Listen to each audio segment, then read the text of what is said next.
Amém, queridos. Abram suas Bíblias em 1 Samuel, no capítulo 13. O título dessa pregação é Vencendo o Legado do Medo.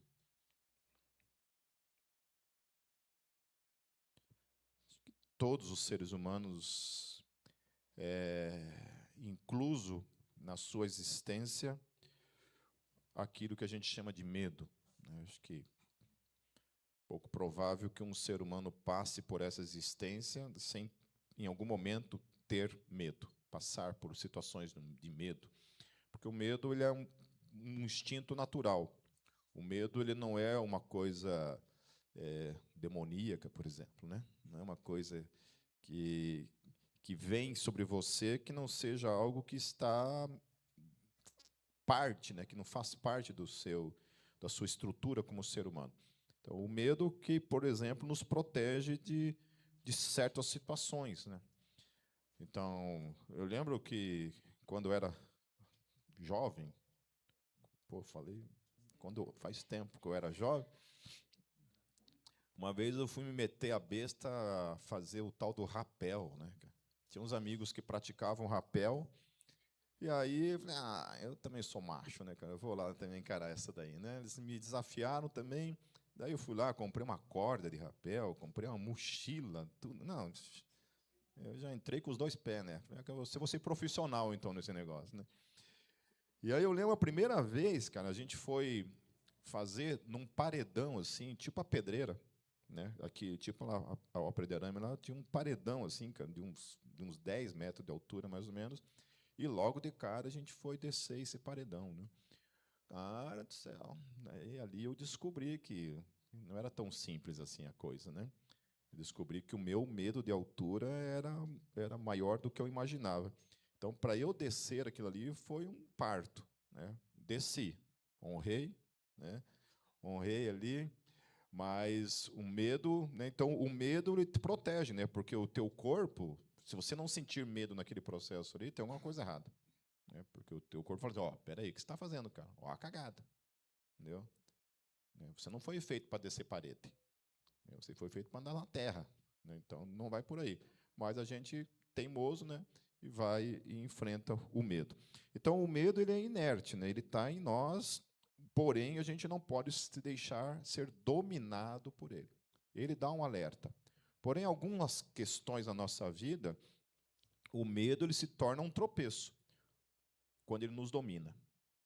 Quando o medo ele se torna dominante na nossa vida e ele nos impede de fazer coisas, né, ou até mesmo com relação às questões da nossa fé, e aí nós temos um problema, né? Então, nós não podemos deixar com que ele nos domine, certo? Então, o medo ele é definido como o estado emocional resultado da consciência de perigo. Então, a primeira coisa é essa. Você está numa situação de perigo, obviamente que vai sentir medo, né? E o medo, muitas vezes, vai te paralisar, né?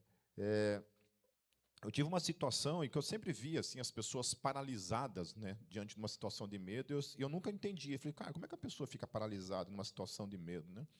Até que a gente estava num retiro, e tinha uma piscina nesse retiro, e eu estava sentado na parte rasa, assim, com os pés na escadinha, assim, né? E estava ali, com o pessoal conversando. E nisso, uma das crianças que estavam ali estava vindo com a mãe para entrar na piscina, só que a criança correu na frente da mãe, né? Eu não lembro qual a idade dela, mas ela era bem pequenininha. E a criança chegou direto, assim, pulou na piscina. Só que a piscina não dava pé para ela, né? E eu olhei aquela cena, ela pulou e ela ficou com as mãozinhas assim, só ficava os punhos para fora da piscina.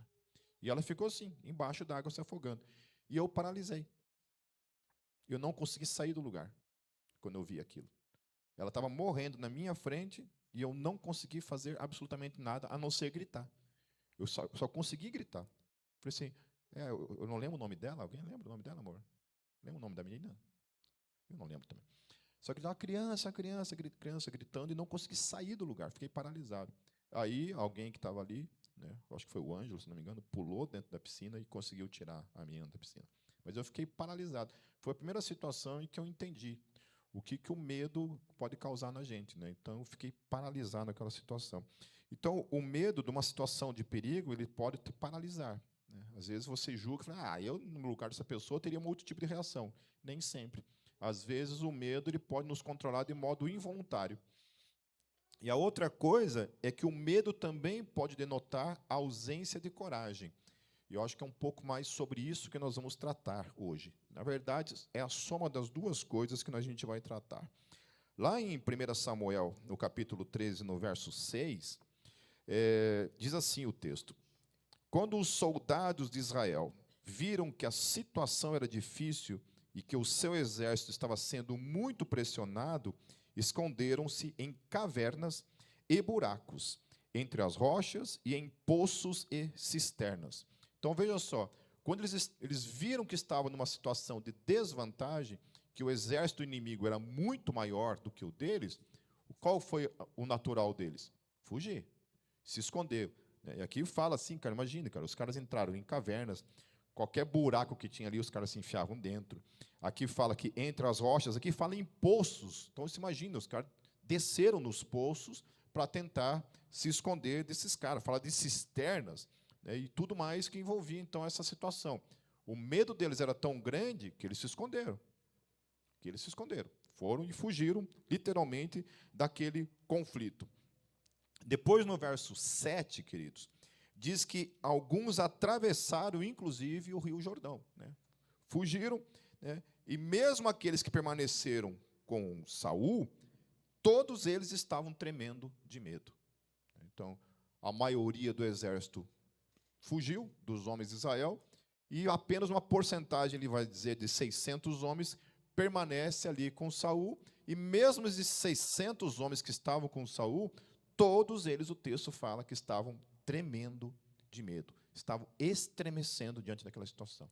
Então, você imagina, eles estão diante de um exército, os únicos que restaram, que não fugiram, que não se acovardaram, literalmente, né, que não saíram correndo e se esconder, aqueles que permanecem, mesmo esses que permaneceram, o texto fala que eles estão estremecendo de medo. Alguém sabe o que é estremecer de medo? O medo te tomar de uma maneira em que você começa a tremer. Eu lembro disso quando eu era, na época do movimento punk, todas as vezes que a gente tinha que brigar, que se envolvia em situações de briga, eu lembro que eu ficava tremendo, eu não tinha controle sobre o meu corpo, eu ficava tremendo todo na hora que eu sabia que eu ia entrar numa briga, né? O medo, o que ele trazia à memória? Cara, eu vou apanhar, entendeu? Ou vou bater, né? Como eu tinha uns 30 quilos só, era só virado em dente e cabeça, era mais fácil que eu ia apanhar, entendeu? Mas então, eu sabia que naquela situação alguma coisa ia acontecer. Então, eu estremecia, eu tinha muito medo daquilo, né? E situações, por exemplo, de evangelismo com o desertor. Eu já falei para vocês em que a gente se coloca né, várias vezes que o desertor tocou, que a gente tocou especialmente no meio secular, com bandas não cristãs, e que o público punk, principalmente, era bem agressivo, né, e contrário para com a gente da banda, né?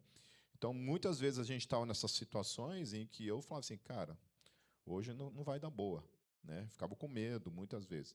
E, de fato, houveram várias vezes assim que voava garrafa de cerveja, lata de cerveja, fora xingamento, né? Vou matar vocês, né? E a gente assim, ó, Deus, beleza, né? Daqui a pouco a gente se vê aí, né? Até logo mais. Mas, assim, eu já confessei para vocês que todas as vezes que o desertor tocou em ambientes seculares, eu tive medo. Medo. Não era uma coisa que me controlava ao ponto de me impedir de estar ali, né, de me acovardar e voltar para casa e não estar ali. Mas todas as vezes o medo estava presente. No começo da Gólgota era bem complicado. Quem estava lá no começo lembra muito bem que, de fato, toda semana, né, acontecia alguma coisa, alguém da igreja apanhava, da galera black metal de Curitiba, né? Graças a Deus, isso são tempos que ficaram para trás e nunca mais aconteceu. Graças a Deus ou não, né? Talvez precisa voltar aí para, né, levar uns tapas aí para dar uma fortificada na fé, né?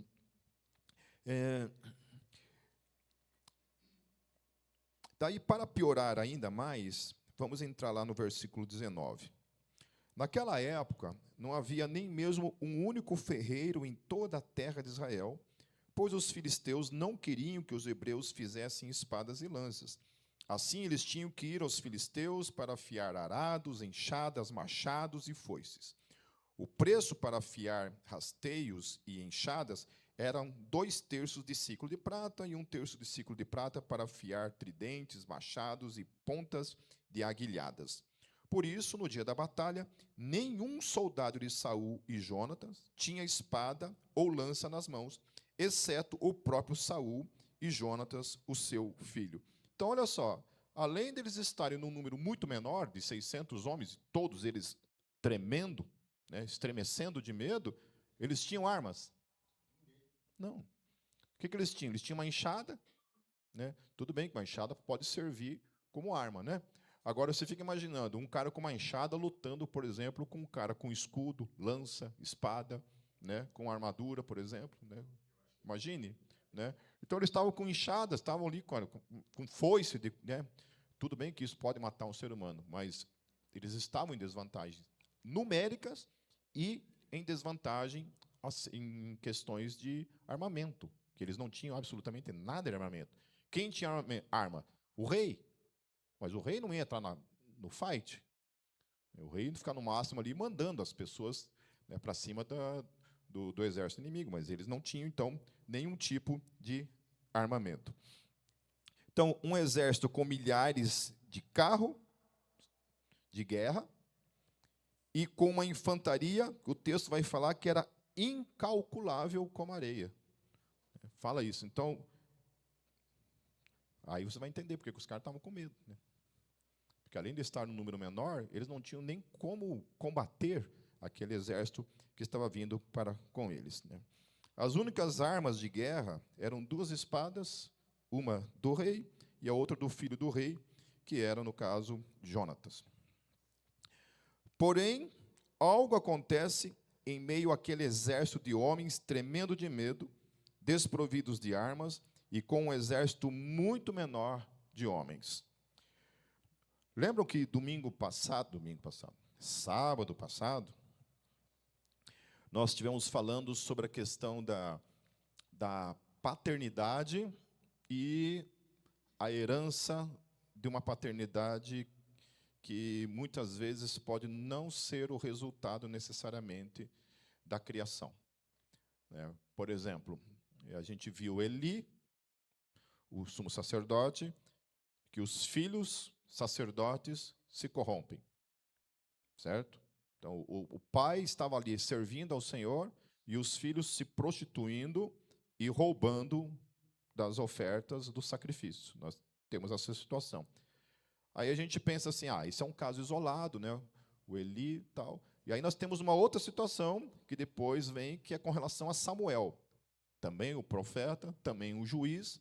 E o texto, como a gente esteve vendo, em nenhum momento dá lado para que a gente cogite que Samuel tenha falhado em algo com relação ao seu caráter, né? Em relação à sua conduta. E o texto vai falar que os anciões chegam para eles e confronta ele. Fala, olha, teus filhos não andam no teu caminho.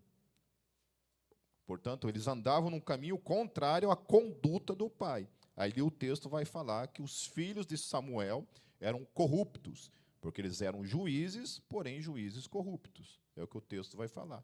Então, isso denotava o quê? Que nem sempre a postura dos filhos, o caráter dos filhos, as escolhas dos filhos é culpa dos pais. Amém? Eu não vou repregar tudo que eu falei do sábado passado, mas isso é uma realidade. Que muitas vezes o que a gente escuta por aí, e muitas vezes a gente vê sendo forçado sobre as nossas vidas, que tudo é culpa dos pais. Né?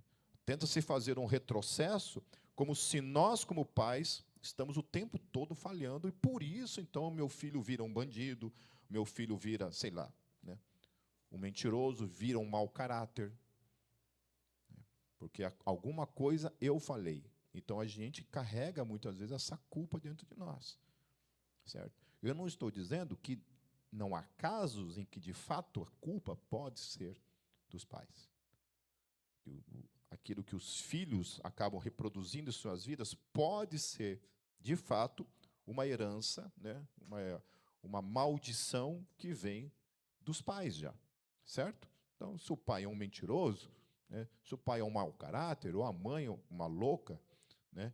Que geralmente mulher é louca, né? Se a mulher é louca, menos a minha esposa, obviamente, né?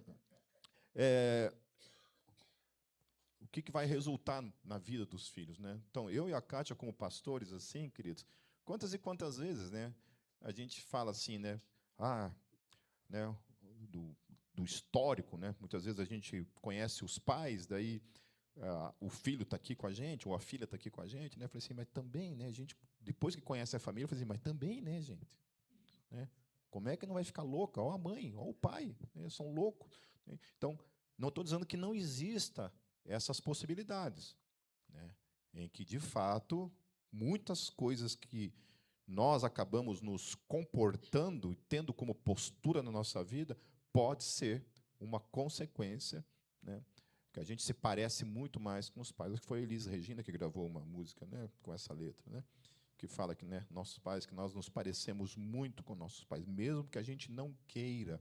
Muitas vezes a gente se parece muito com os nossos pais. Mas nesse caso aqui nós não estamos tratando disso.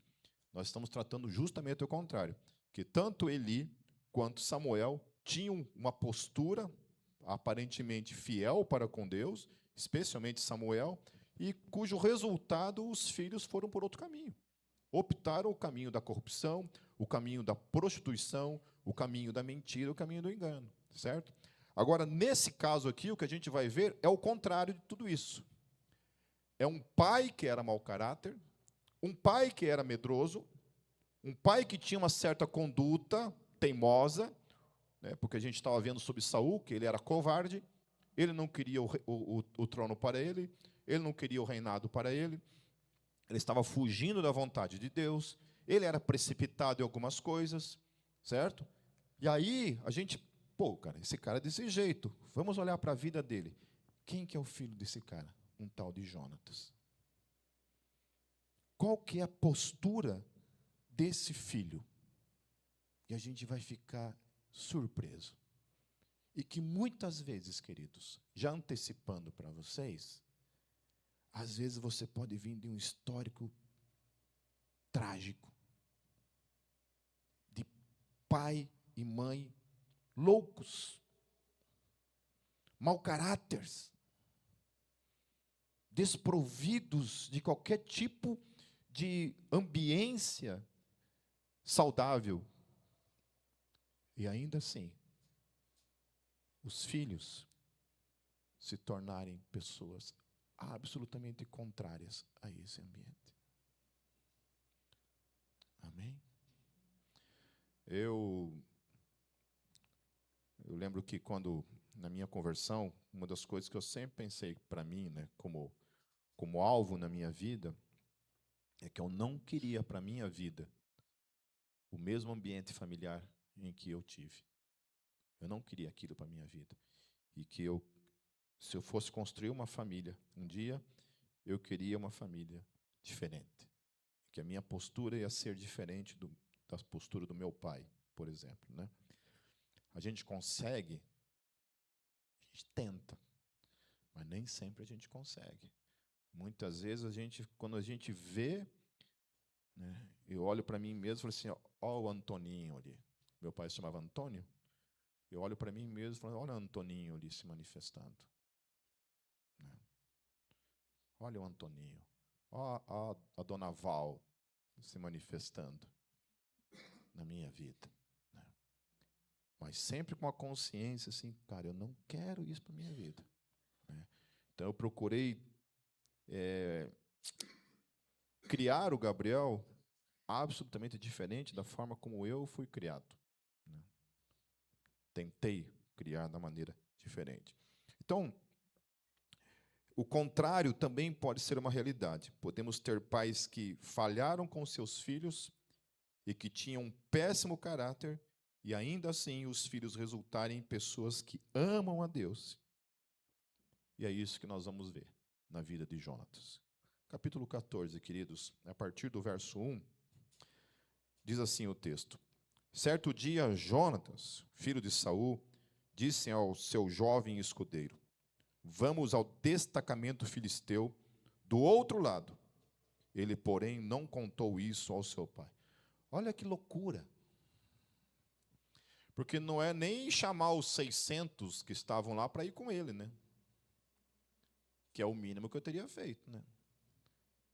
E eu, no meu lugar, eu teria mandado os 600 e eu ficado em casa. E ele fala, não, deixa os 600 aí, só chama o escudeiro dele, que não tinha nenhuma arma, somente ele que tinha uma espada. E ele vai para cima dos filisteus. Só ele. Mais ninguém. Aí o texto continua dizendo: Saul estava sentado debaixo de uma romanceira na fronteira de Gibeá, em Migron. Com ele estavam uns 600 soldados, entre os quais Aías, que levava o colete sacerdotal. Ele era filho de Atibu. Isso aqui também não importa, queridos. Verso 4. Não sei nem por que está aqui esse versículo. Interessa quem quer o cara ali, né? O foco aqui é o Jonatas, né? Em cada lado do desfiladeiro que Jonatas pretendia atravessar para chegar ao destacamento filisteu, havia um penhasco íngreme. Daí a outra coisa que eu acho interessante aqui, né? Você vê que tudo conspira contra o cara. O exército dele é um bando de gente covarde, está lá tremendo, que não tem uma arma. Ele dispensa todo mundo, daí quando ele vai, o negócio é cercado de desfiladeiro, de penhasco para tudo que é lado. O que ele faz? Volta para casa? Ele vai em frente. Ele olha para aquele bando de penhasco e fala, vamos aí, vai ser na unha mesmo. Não tinha rapel naquela hora, né? E aí, mesmo que tivesse, eu não teria descido, né? Mas ele vai e enfrenta e continua em frente. E aí, no verso 6, Jonatas disse ao seu escudeiro: Vamos ao destacamento daqueles incircuncisos. Olha só, o cara é louco, cara. Ele quer ir lá no meio da batalha, no meio do exército inimigo. Com o exército? Não, sozinho. Sozinho. Ele vai em frente. E aí ele fala uma coisa interessante, ele diz, talvez o Senhor haja em nosso favor, pois nada pode impedir o Senhor de salvar, seja com muitos e seja com poucos. Aqui ele já demonstra o fundamento da fé dele, que o move na direção da batalha, ao invés de ficar se acovardando. Ele confiava o quê? Ele não é louco? Jonatas não era maluco de pensar e cogitar que sozinho, por si mesmo, com suas próprias forças, ele fosse capaz de destruir o exército dos filisteus. Em quem ele confiava que era capaz de fazer isso? Deus. Deus. E aí não importavam os números. Para ele tanto faz se tivesse 600 homens, 300 mil homens, uma multidão como areia. Ele não estava preocupado com isso. Porque Jonatas não confiava em números. Jonatas confiava em quem? No Senhor. Se alguém ia dar vitória ali, não era um número de pessoas, não era um exército, mesmo que todo Israel estivesse armado com espadas e lanças, não era nisso que ele confiava. Diferente dos outros homens. Os outros homens confiavam no Senhor? Não. Todos eles estavam tremendo de medo, porque eles não conseguiam confiar no Deus em quem eles criam. Jonatas, sozinho, vamos aí. Oh, mas você vai sozinho? Não, gente, eu não estou sozinho. Eu nunca estou sozinho. E aquele em quem eu confio é capaz de vencer qualquer exército.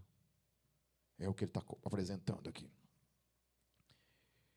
E aí no verso seguinte, no verso 7, o escudeiro diz, faz tudo o que tiveres em mente, eu irei contigo. Aí tem dois machos aqui, né? Porque o escudeiro tinha arma. O escudeiro é mais macho que Jonatas aqui. Ele nem arma tinha. Vamos aí. Dois loucos. Dois loucos. Mas aquele escudeiro olha para a fé do seu líder e fala assim: cara, eu vou com esse cara até o fim. Eu enfrento o que tiver que enfrentar com esse cara. Eu vou. E eles vão. Para nossa surpresa, eles vão em frente. E Jonatas respondeu: vamos atravessar na direção dos soldados e deixaremos que nos avistem. Então ele falou, não é nem escondido, né? Ele falou assim: não, deixa os caras ver a gente. Eu teria ficado de uns 100 metros como um estilingue, assim, jogando pedra na cabeça dos caras, provocando os caras. Não, ele falou: não, deixa os caras ver a gente. Deixa que eles nos vejam. E aí ele coloca uma coisa interessante diante de Deus, né? Ele coloca uma prova diante de Deus de que Deus está, né?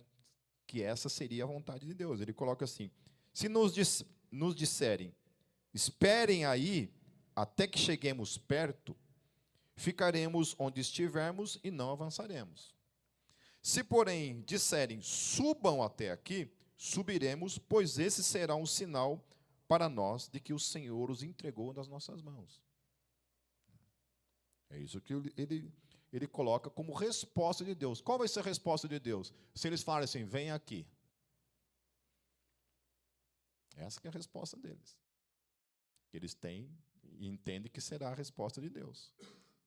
Então, se eles nos chamarem para briga, então é Deus. Doido isso, né? Eu ia falar assim: Deus, se eles nos virem, vai ser um sinal de que é para a gente voltar para casa. Ele não, ele diz: olha, se eles nos virem e nos chamarem para o fight, então é o Senhor que está nos falando para ir para cima deles. Né? Tem mais um cara que eu quero conhecer quando chegar no céu. É o tal de Jonatas. Falei: cara, tu era macho, hein?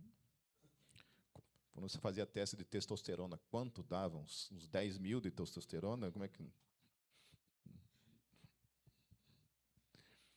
Então os dois se deixaram ver pelo destacamento dos filisteus, que disseram: vejam, os hebreus estão saindo dos buracos onde estavam escondidos. Eles gritaram para Jonatas e o seu escudeiro: subam até aqui, e daremos uma lição em vocês. Diante disso, Jonatas disse ao seu escudeiro: siga-me, o Senhor os entregou nas mãos de Israel. Então, quando se confirma que Deus estava entregando eles nas mãos de Israel, então eles vão em frente. Então, tá bom. Interessante que você não vê aqui em nenhum momento algum vacilo, algum momento em que eles temem, que eles estremecem. Do contrário, parece que esses caras assim são desprovidos de medo. Talvez o medo até estivesse presente, porque o medo é inato a nós, seres humanos, mas eles sobressaíam ao medo, eles tinham domínio sobre o medo. Eles não deixavam que o medo deles atrapalhasse e impedisse a fé deles, a confiança deles em Deus. E eles continuavam em frente. Vamos lá, vamos encarar e vamos lá que seja feita a vontade do Senhor. Se é o que Ele quer, então será assim. Jonas escalou o desfiladeiro. Ainda tem mais essa, né? Imagine, cara. O cara devia estar economizando força, porque vai lutar contra um exército sozinho. O escudeiro vai ficar ali só do ladinho, assistindo. Né? Ele vai ter que chegar lá e ainda por cima ele tem que escalar o desfiladeiro. Os caras lá em cima: sobe aí, sobe aí. Ele: calma aí, já chega aí. E o cara vai escalando para chegar até os seus inimigos. Então, Jonas escalou o desfiladeiro, usando as mãos e os seus pés, e o escudeiro foi logo atrás.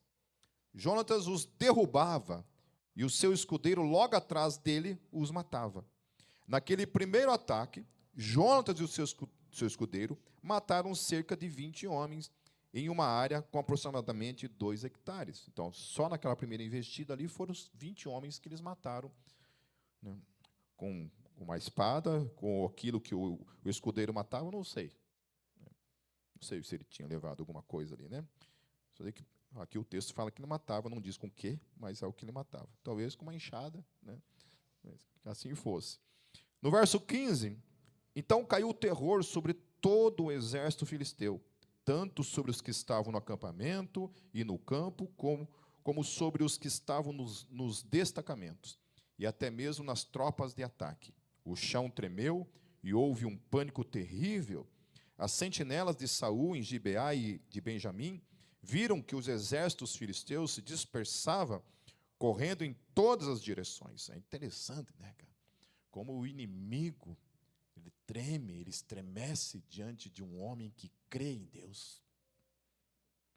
Um homem que resiste a Satanás, crê no Senhor e tem a sua confiança no Senhor. Esse tipo de ser humano é o tipo de ser humano que o diabo mais odeia sobre a face da terra. Eu fico pensando que no dia em que especialmente o apóstolo Paulo morre, decapitado, alguns entendem que foi em Jerusalém que isso aconteceu, quando ele morre decapitado, entendeu? O quanto o inferno pensou assim, ufa, até agradeceram a Deus, graças a Deus o apóstolo Paulo morreu. Porque o texto fala, queridos, em Atos, fala assim, aquele que nos importunava, que importunava o mundo, chegou até nós. Então a vida de Paulo foi esse tipo de vida. Esse tipo de vida que enfrentou todos os limites, dificuldades e barreiras para servir a Deus. Continuando, as sentinelas de Saul em Gibeá de Benjamim viram que o exército filisteu se dispersava, correndo em todas as direções. Lá no verso 20. Na mesma hora, Saul e todos os soldados se reuniram e foram para a batalha. Encontraram os filisteus em total confusão, ferindo uns aos outros com as suas próprias espadas. No verso 22, quando todos os israelitas que haviam se escondido nos montes de Efraim ouviram que os filisteus batiam em retirada, também entraram na batalha perseguindo-os. Eu acho que coisa interessante, né? A influência de Jonatas nesse caso.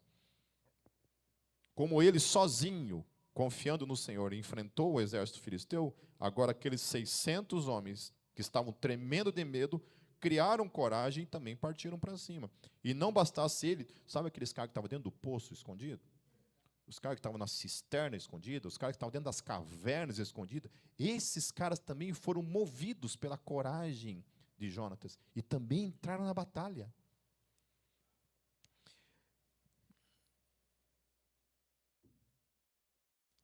Lá no verso 23, estou quase encerrando, queridos, a parte textual.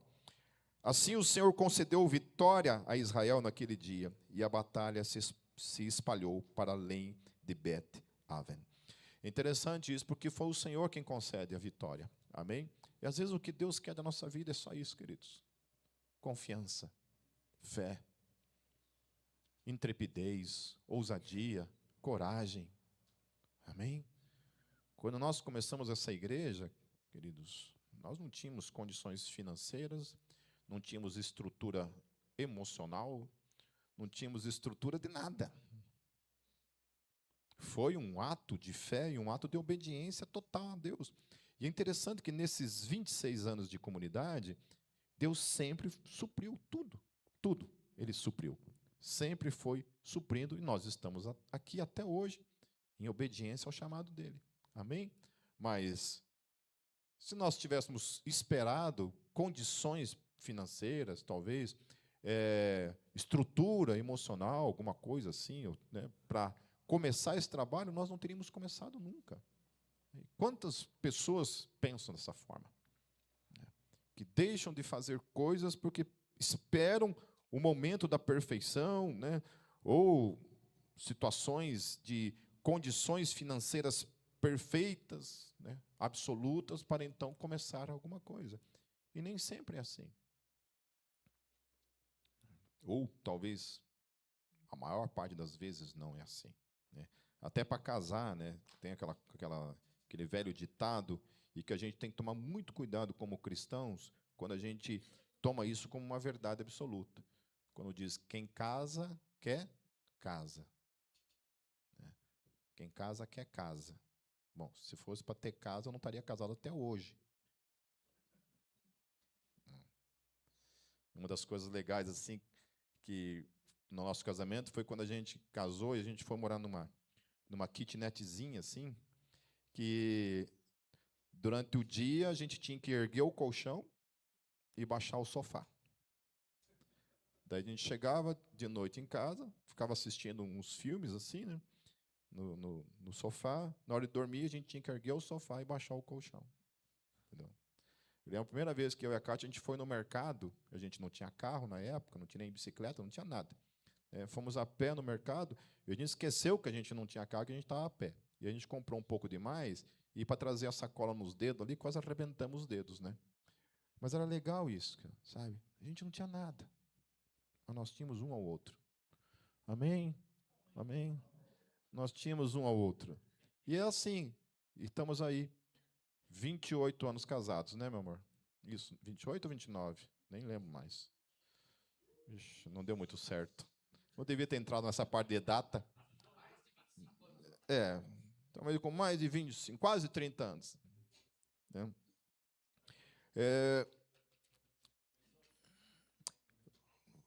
Lá no verso 39, tão certo como vive o Senhor, o libertador de Israel, mesmo que seja o meu filho Jonatas, ele certamente morrerá.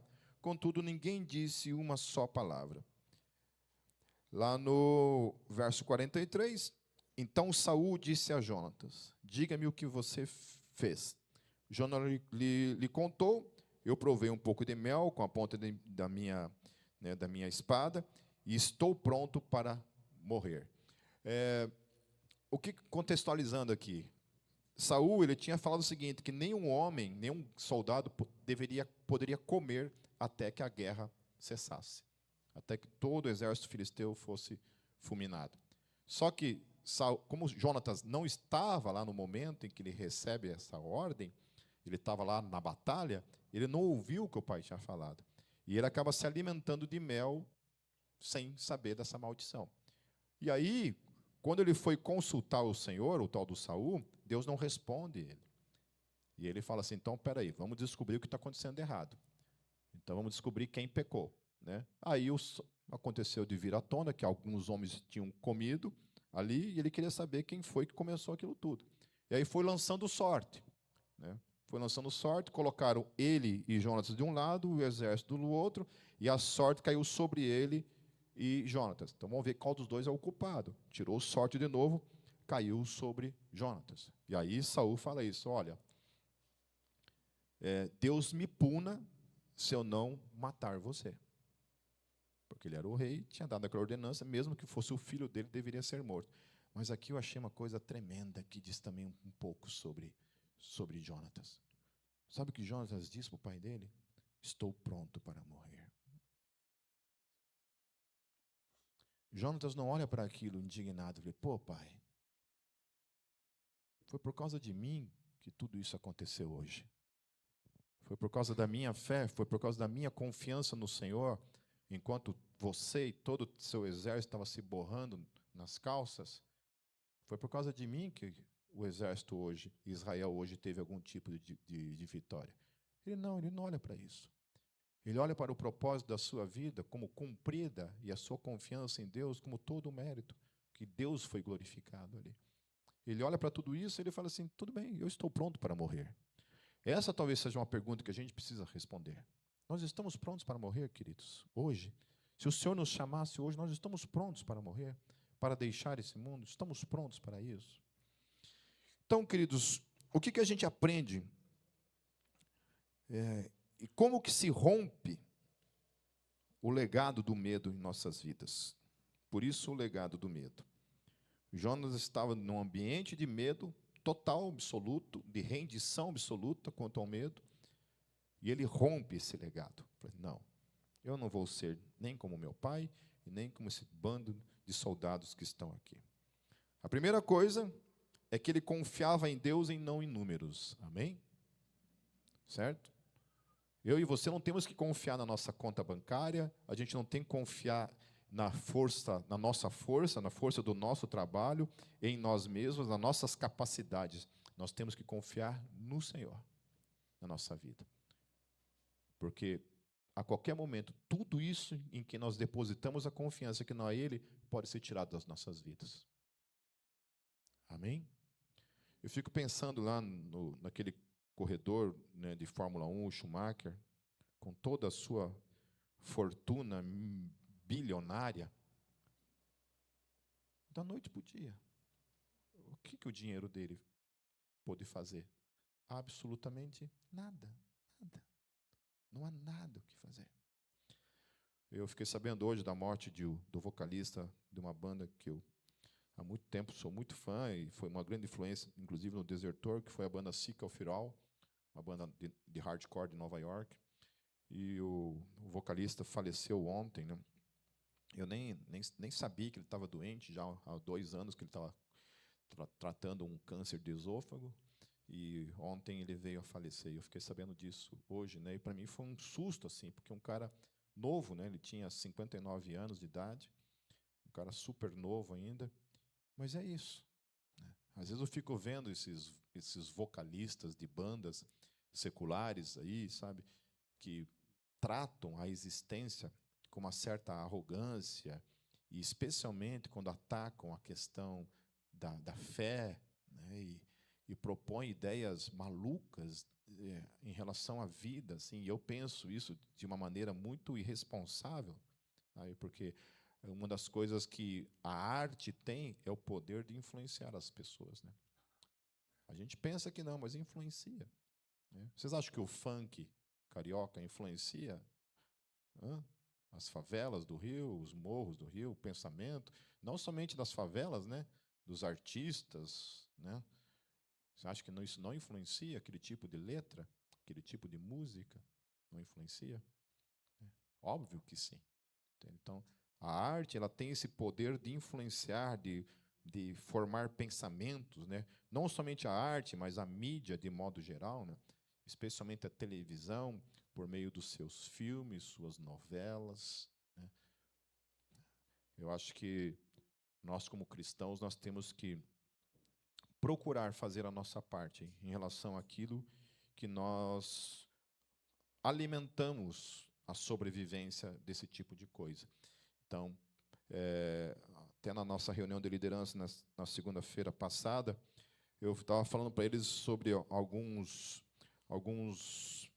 estudos, até posso mandar no grupo depois, que demonstram a proliferação do divórcio de uma maneira assustadora depois que, por exemplo, certos canais de televisão, eu não vou falar aqui para não receber processo, né, eu sou pobre, não tenho dinheiro para pagar processo, né, mas certas emissoras, quando chegaram a cidades que antes não tinham acesso, e o quão destrutivo foi as novelas.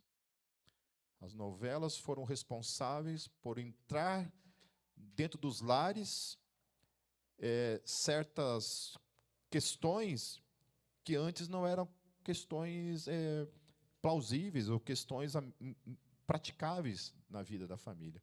E depois que aquilo entra, o divórcio, por exemplo, aumentou assim absurdamente a porcentagem de divórcio nas casas. Então, como não tem influência?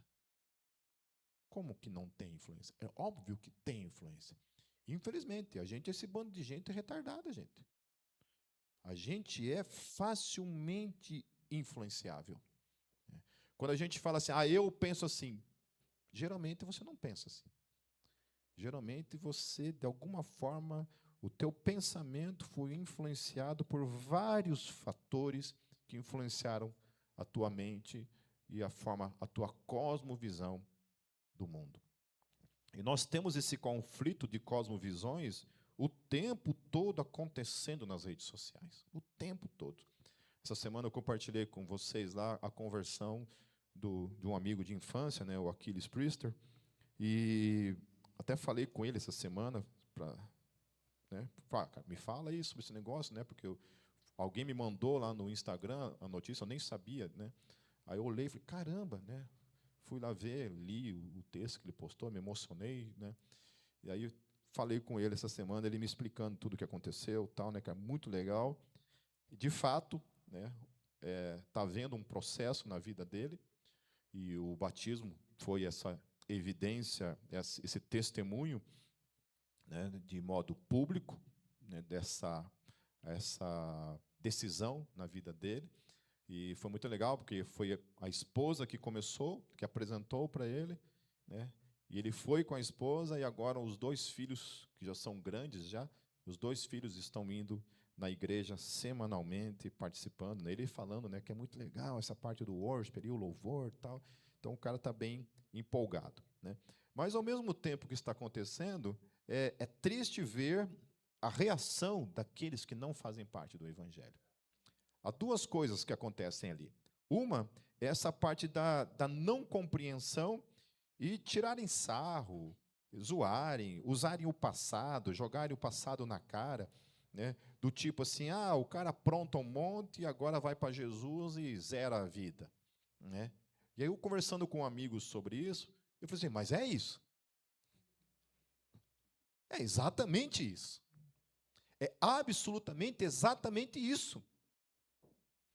A gente aprontou um monte, queridos. Quando veio para Jesus, zerou. Tudo aquilo que estava ligado a Adão morre com Cristo Jesus na cruz, aleluia. Tudo se fez novo. Nós somos parte de uma nova criação, não por nós mesmos, numa santidade inata em nós. Nós somos é impossível que a gente fosse por nós mesmos, a gente saísse da condição em que a gente estava para uma nova criatura, se não fosse o trabalho do Espírito Santo em nossas vidas. Amém? Se não fosse a pessoa do Espírito Santo vivendo em nós, nos transformando diariamente, apesar de nós mesmos, da nossa luta contínua e muitas vezes resistir à ação do Espírito em nossas vidas. E a segunda coisa que também me chateou um pouco diante disso, porque quando o mundo fala esse tipo de coisa, ok, é o mundo que está falando, né? Lasque-se. Né? A Bíblia fala que o mundo vai odiar a igreja sempre por causa de Cristo. É o que Jesus falou, não é o que eu estou falando. É o que Jesus falou. Agora, outra coisa é gente já querendo, na jugular. Pipe, chama ele para fazer um testemunho na Gólgota. Chama ele para tocar com o Power Praise. Chama ele, tipo assim, falei, ei, gente, calma. Calma. Calma, gente. Esse negócio de usar o nome de uma pessoa, a fama de uma pessoa, para favorecer o reino, Deus nunca precisou disso. O apóstolo Paulo, ele fala assim, nenhum de vocês era de posição social alta. Todos vocês era a plebe, os pobres, os que não tinham nada para oferecer. E é ali que o poder de Deus se manifesta. Eu me alegrei porque era um amigo que tinha se convertido. E não porque é o famoso Aquiles Priester. Eu me alegrei porque era meu amigo de infância. A minha alegria é a mesma quando qualquer outro amigo se converte. Agora a galera, bicho, já está ali, na jugular do cara, que é o mesmo que fizeram com o Rodolfo Abrantes. Mesma coisa. O cara se converteu. Nossa, o cara no outro dia está no púlpito pregando, fazendo testemunho para tudo que é lado. Calma, gente. Calma. Deixa os processos da graça transformarem o indivíduo primeiramente. Deixa. Com o apóstolo Paulo foi quanto tempo que o apóstolo Paulo demorou para começar o ministério dele? Alguém lembra? 8 anos que ele começa o ministério dele. 8 anos. 8 anos. Então os caras vieram com essas ideias para cima de mim. Eu falei, não, querido, fica tranquilo. Está tudo certo. Deus não precisa disso, não. Deixa ele lá, maravilhoso o que está acontecendo na vida dele, mas deixa o cara lá começar a caminhada dele em Cristo Jesus em paz. Deixa ele lá. Deixa ele lá. Amém? Amém? Foi noticiado, todo mundo ficou sabendo, amém? Né? Uma grande parte está odiando isso, mas a outra parte não fica que nem urubu em cima. Amém? Deixa lá, deixa o testemunho falar por si mesmo. Né? A outra coisa é que Jonatas, ele não temia o impossível. Jonatas não temia o impossível. Imagine, gente. Se ele temesse o impossível, ele não ia sozinho enfrentar um exército cujo número era como areia. com uma espada e com seu escudeiro? Penhasco para tudo que é lado? Subiu na unha o negócio?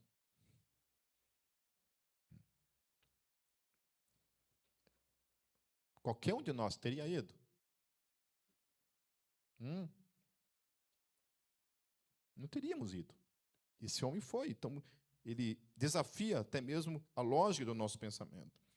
A terceira coisa, que isso que eu acho mais tremendo em Jonatas, e eu acho que isso nós temos que tomar como bandeira para a nossa vida, que ele preferia ter uma fé que morre no campo de batalha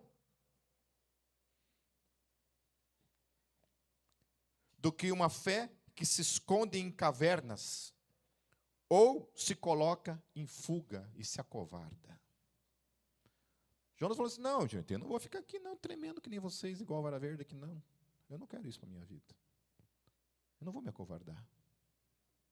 Se eu vou morrer, eu quero morrer lá no campo de batalha, sangrando em nome do Deus vivo. Ele tinha garantia de que ele voltaria vivo? Não. Ele tinha certeza que Deus mandou ele, mas Deus não falou que ele ia voltar vivo. E o fato de que ele não temia a morte, aquilo que ele fala para o pai dele, não, eu estou pronto, pode me matar. Se você quiser me matar, tudo bem, está tudo certo. Eu cumpri o meu propósito. E eu acho que talvez esse seja um grande medo que a gente possa carregar na nossa vida. E eu carrego isso, talvez. É o medo de morrer sem ter cumprido o propósito da minha existência e do meu chamado. E o Senhor Jesus, quando nos chamar para esse mundo, quando o fio de prata se romper, que Ele nos encontre servindo, cumprindo o propósito pelo qual nós existimos, que é servi-lo para todo sempre. A outra coisa é que ele não deixava se estremecer, do contrário, ele encarava seus inimigos de frente. Jonatas não vivia uma fé de reação, e sim de pró-ação. A reação era o medo. Ele pró-agia. O medo vinha, ele pró-agia diante do medo. Ele não espera seus inimigos virem a ele. Ele vai até os seus inimigos. O exército estava ali esperando. Ele, não, esperar para quê, gente? Vamos lá, vamos apressar logo esse negócio aí. E ele vai para cima dos seus inimigos. Ele também entendia que a dimensão de sua fé não era suficiente se Deus não fosse Senhor dos seus planos. Aleluia. Ele vai na louca? Ele tenta a sorte? O que ele faz? Falando, olha, a impossibilidade está aqui, mas eu só vou diante de uma situação. Se eu tiver a certeza de que o Senhor está comigo e de que é Ele que está me conduzindo para essa guerra, para essa batalha. Há umas pregações atrás eu falei sobre isso, sobre a batalha com o Senhor, né? A guerra com o Senhor. Da diferença entre aqueles que batalham sem o Senhor e aqueles que vão para a guerra com o Senhor. E Jonatas era esse tipo de homem. Não, eu vou para a guerra, eu vou enfrentar meus inimigos, mas o Senhor tem que estar comigo. Senão eu não vou. Se o Senhor for comigo, não importam os números, não importam as condições, não importam os desfiladeiros, não importa a subida, o quanto eu vou ter que escalar, o quanto eu vou ter que me arriscar, não importa. Mas o Senhor precisa estar comigo. Eu preciso ter a palavra do Senhor para comigo. E é o que faz, é o que acontece aqui.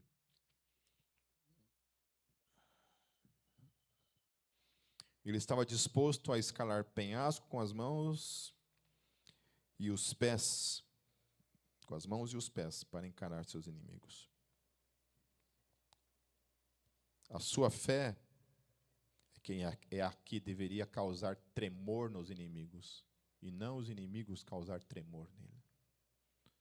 Amém, queridos? Amém? É o mundo, é o diabo que tem que estremecer diante dos servos do Senhor, e nunca o contrário. E por último, queridos, que a fé de um único homem é capaz de causar uma mudança em todos aqueles que estão ao seu redor. Homens de fé podem trazer coragem, fé, avivamento e vida para aqueles que estão ao seu derredor. Amém? Que nós sejamos uma geração de homens e mulheres que confiamos no Senhor.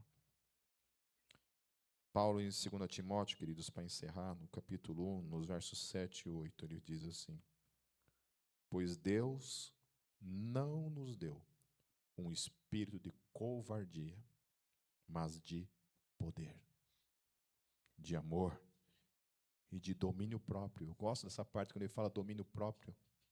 Domínio próprio porque nós temos que ter o domínio sobre os nossos medos. Nós temos que ter o domínio sobre a nossa preguiça. Nós temos que ter o domínio sobre a nossa inconstância. Nós temos que ter o domínio. Portanto, não se envergonhe do testemunho do nosso Senhor, nem de mim, que sou prisioneiro dele, mas suporte comigo os sofrimentos pelo Evangelho, segundo o poder de Deus. E eu acho interessante isso, né? Porque é assim, suporte comigo o quê? Os sofrimentos. Portanto, os sofrimentos, eles fazem parte. Eles estão inseridos na caminhada. Eu acho tremendo isso, porque nem Jesus e nem os apóstolos, em momento algum, falou para a gente que a nossa caminhada na fé seria um mar de rosas. Seria um asfalto bonitinho, bem asfaltado, assim, ó, lisinho, sem nenhuma pedrinha, sem nada. Ele nunca disse isso. Do contrário, o Senhor Jesus falou que o caminho é estreito, que a porta é estreita. E propôs: vocês vão ser perseguidos, maltratados, presos e mortos por causa do meu nome. Amém, queridos? Vamos fechar nossos olhos.